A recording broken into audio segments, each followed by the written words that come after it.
E pra të dashur miqtë e mi, ja ku po ritakohemi sërish sot me mua Tirona Lilin, për të ndarë së bashku me ju një rrëfim shumë të dhimbshëm. Këtë rrëfimin ma ka shkruar një vajzë në TikTok dhe më ka kërkuar që ta publikoj jetën që ajo e ka shkruar në këto pika dhe vështirësitë që ka kaluar.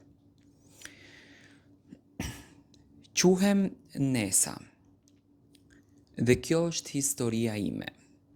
Një histori që nuk doja kur ta jetoja, por që sot më ka lënë me një zemër të thyer dhe me shpirtin e lodhur nga dashuria e gabuar. Isha e fejuar. Një fejes që familja ime e kishte zgjedhur për mua. Do me thënë nuk ka qenë fejes e zgjedhur nga ana e Nesës, por nga ana e familjarëve.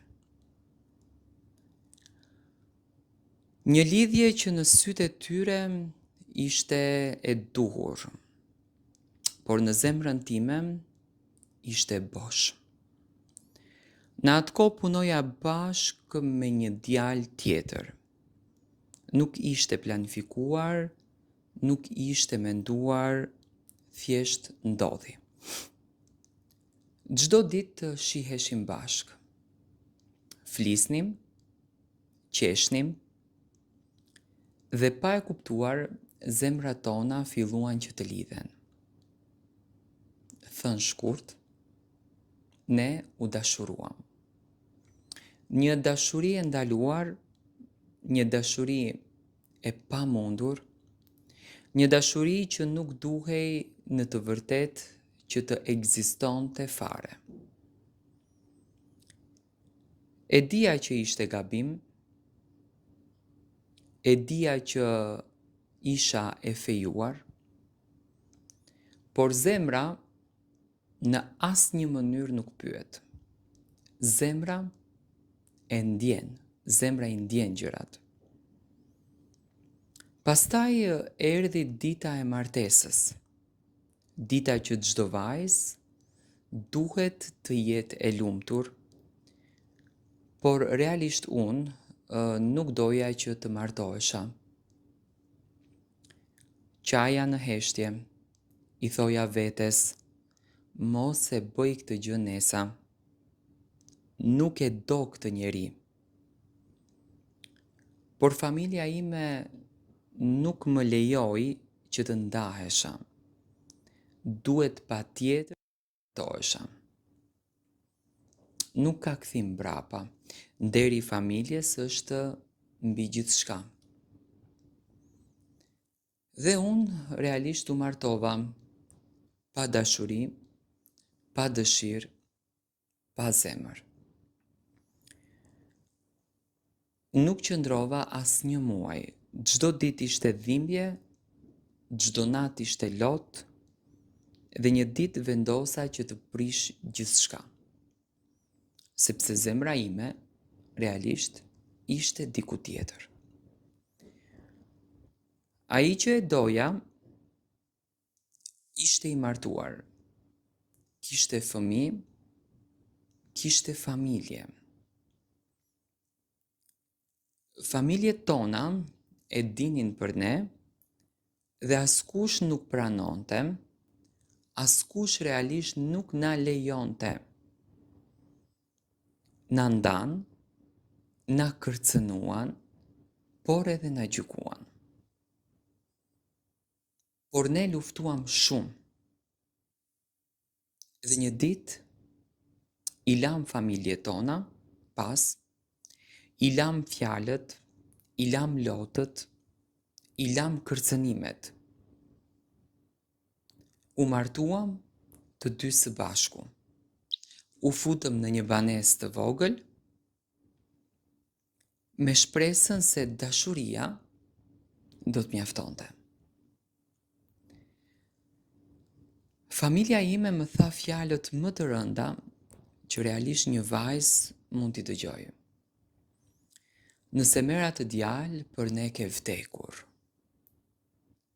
Më dhunuan, më poshtruan, vetëm që të ndahesha nga ai. por unë nuk e dëgjova askënd, sepse unë e doja atë djalë. Por historia ime, fatkeqësisht, nuk ka fund të lumtur. Nuk qëndruam shumë, vetëm 2 javë.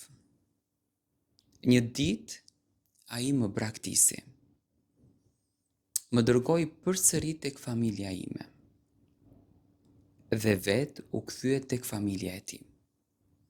Tek gruaja dhe tek fëmijët e tij.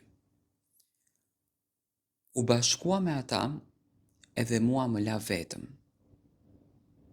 Të thyer, të humbur, por edhe të zbrazët. U ktheva tek familja ime, por realisht asnjë gjë nuk është si më parë.